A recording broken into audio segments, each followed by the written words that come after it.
ఆ లోకరక్షకుడైన ప్రభువైన యేసుక్రీస్తు వారిని సొంత రక్షకుడిగా మేము ఎప్పుడైతే అంగీకరిస్తూ వచ్చామో, మా ప్రతి పాపం ఆయన దగ్గర ఎప్పుడైతే ఒప్పుకుంటూ వచ్చామో, ఆ కలువరి శిలువలో కార్చిన పరిశుద్ధమైన రక్తముతో మా ప్రతి పాపమును కూడా కడుగుతూ వచ్చాడు.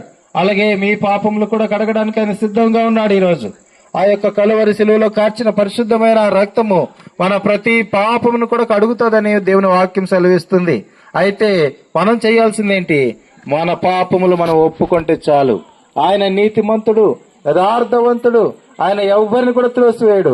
ప్రతి ఒక్కరిని కూడా క్షమించగల దేవుడు, క్షమించే దేవుడు. ఆయన ప్రేమా స్వరూపి అని ఆయన గురించి చెప్పబడుతూ ఉంది.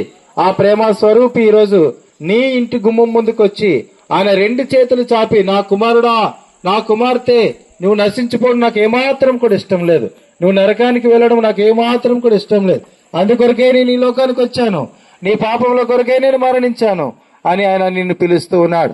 నువ్వు ఆయన దగ్గరకు వచ్చి ఆయనను అంగీకరిస్తే చాలు. నీ